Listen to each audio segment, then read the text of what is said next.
Korban perang kini bukan lagi sekadar angka di atas kertas. Menurut seorang pejabat Amerika, jumlah personil militer Amerika Serikat yang terluka dalam konflik melawan Iran sudah melampaui 500 orang, lebih tinggi dari angka yang selama ini dipublikasikan Pentagon.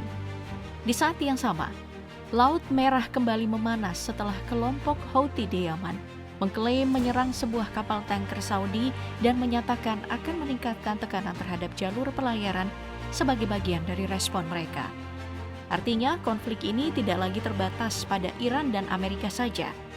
Medan perangnya sekarang semakin luas, melibatkan pangkalan militer, jalur logistik, sampai negara-negara di sekitarnya. Lalu, bagaimana Iran menyusun strategi barunya dan mengapa Amerika sekarang menghadapi tantangan yang jauh lebih rumit dibanding beberapa pekan lalu?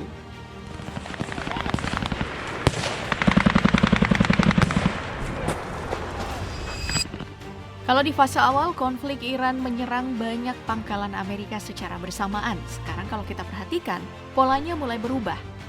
Serangan dilakukan lebih terfokus dimulai dari target-target yang ada di dekat dengan wilayah Iran, lalu bergerak ke Bahrain, Kuwait, Yordania, sampai mendekati Israel. Sasaran utamanya juga bukan sekadar landasan pacu atau markas militer, tapi radar, gudang bahan bakar, hanggar drone, dan fasilitas pendukung operasi udara. Strategi ini dikenal sebagai debassification atau usaha penghapusan keberadaan pangkalan-pangkalan Amerika Serikat di kawasan ini. Sederhananya, Iran tidak berusaha menghancurkan seluruh pangkalan Amerika, tapi membuat pangkalan-pangkalan ini kehilangan fungsi tempurnya. Ketika radar rusak atau logistik terganggu, Amerika terpaksa memindahkan pesawat dan personilnya ke pangkalan yang lebih jauh. Akibatnya, waktu tempuh pesawat bertambah, kebutuhan pengisian bahan bakar di udara meningkat, dan intensitas operasi ikut menurun. Langkah ini diawali dengan serangan terhadap jaringan radar Amerika dan sekutunya.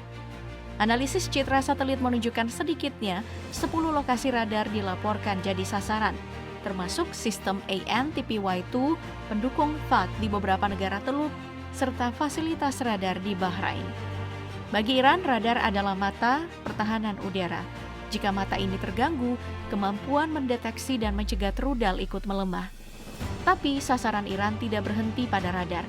Iran juga menyerang 2 fasilitas yang dikaitkan dengan CIA di Arab Saudi, dan Irak turut jadi sasaran serangan lewat bantuan Rusia.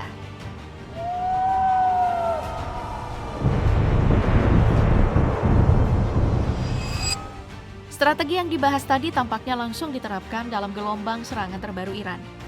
Pada tanggal 20-21 Juli, Garda Revolusi Iran mengklaim kembali melancarkan serangan rudal dan drone ke beberapa fasilitas Amerika di Timur Tengah.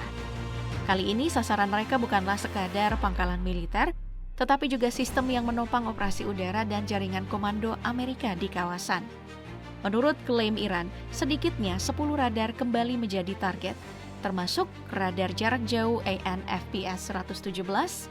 Media Iran bahkan merilis citra satelit yang diklaim memperlihatkan hancurnya radar ini di pangkalan udara Ahmed Al-Jaber, Kuwait. Di Irak, citra satelit juga menunjukkan dugaan kerusakan pada lokasi sistem Patriot di Erbil, disertai bekas kebakaran di sekitar area parkir helikopter. Fasilitas pendukung aerostat, balon, pengintai berteknologi tinggi yang dipakai untuk peringatan dini dan pemantauan udara juga dilaporkan mengalami kerusakan. Nah, jika benar serangan ini bisa mengurangi salah satu lapisan kemampuan pengawasan Amerika, Yordania jadi sasaran berikutnya. Iran mengklaim berhasil menghantam Muwafaq al-Salti Air Base, termasuk sejumlah hanggar, shelter pesawat, fasilitas drone MQ-9, hingga barak personil. Di saat yang sama, citra satelit Sentinel-2 pada tanggal 22 Juli juga memperlihatkan sebuah hanggar di King Faisal Air Base masih mengeluarkan asap beberapa jam setelah serangan. Sebelumnya, Iran mengumumkan telah menargetkan hanggar persiapan pesawat tempur F-15E di pangkalan ini. Temuan ini menjadi sorotan karena otoritas Yordania sebelumnya menyatakan seluruh rudal berhasil dicegat atau jatuh di area terbuka. Target lain yang tidak kalah menyita perhatian adalah pusat data Amazon Web Services atau AWS di Bahrain.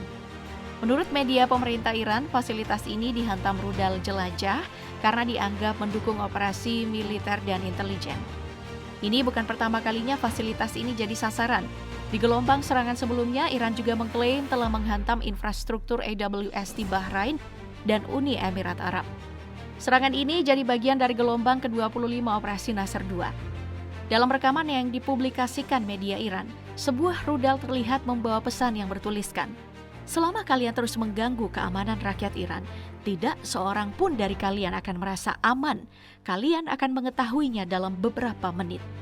Tulisan ini jelas bukan sekadar hiasan. Iran sengaja menjadikannya sebagai bagian dari perang psikologis, mengirim pesan kalau setiap serangan bukan cuma ditujukan untuk menghancurkan target militer, tapi juga untuk menunjukkan kalau mereka mampu menjangkau kepentingan Amerika dan sekutunya kapan saja.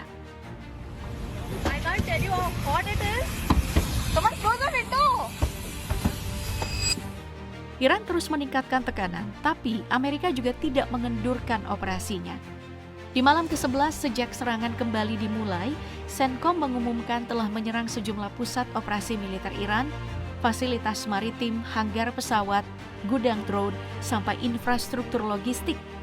Washington menyebut operasi ini bertujuan melemahkan kemampuan Iran mengancam jalur pelayaran di Selat Hormuz, yang dalam beberapa bulan terakhir jadi sasaran puluhan serangan menurut klaim Amerika. Tapi, di balik pengumuman ini muncul sebuah temuan yang menarik.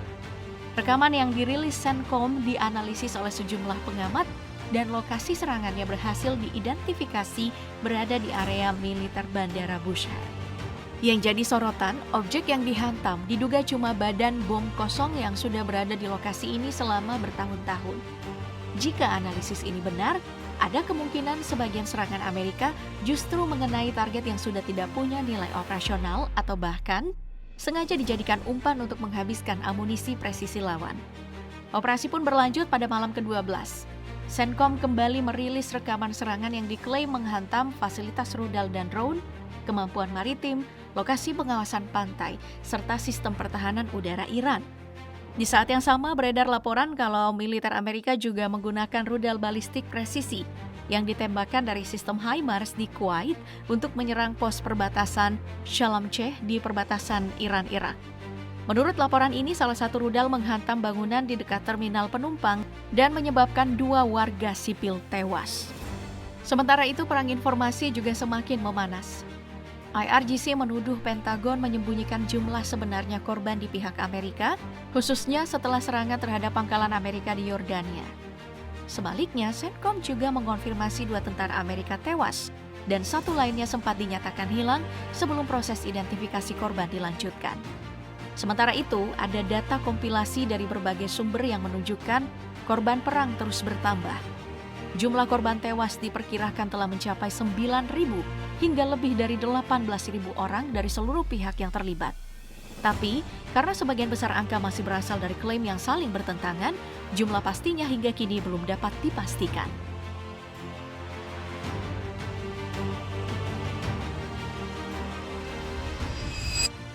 Menjelang akhir Juli, tanda-tanda eskalasi baru justru semakin terlihat. Pesawat mata-mata E-3G AWACS dan sejumlah tanker KC-135R dilaporkan lepas landas dari Prince Sultan Airbase Arab Saudi. Menariknya, tidak ada lagi tanker yang beroperasi dari Qatar maupun Uni Emirat Arab. Citra satelit Sentinel-2 pada tanggal 22 Juli juga memperlihatkan Al Udeid Airbase di Qatar nyaris kosong, setelah jumlah pesawat yang diparkir di sana turun drastis dalam beberapa hari terakhir. Ini memperkuat dugaan bahwa Amerika mulai memindahkan aset-asetnya ke pangkalan yang dianggap lebih aman. Di sisi lain, biaya perang jadi sorotan. Menteri Pertahanan Amerika Serikat Pete Hegseth menyebut operasi terhadap Iran menelan biaya sekitar 37,5 miliar dolar.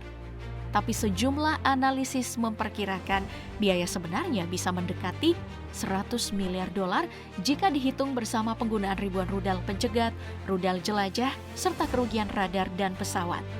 Sementara itu, front baru muncul di Laut Merah. Kelompok Houthi mengonfirmasi serangan rudal dan drone terhadap 2 kapal tanker minyak Saudi dan rekaman kapal yang terbakar mulai beredar di media sosial.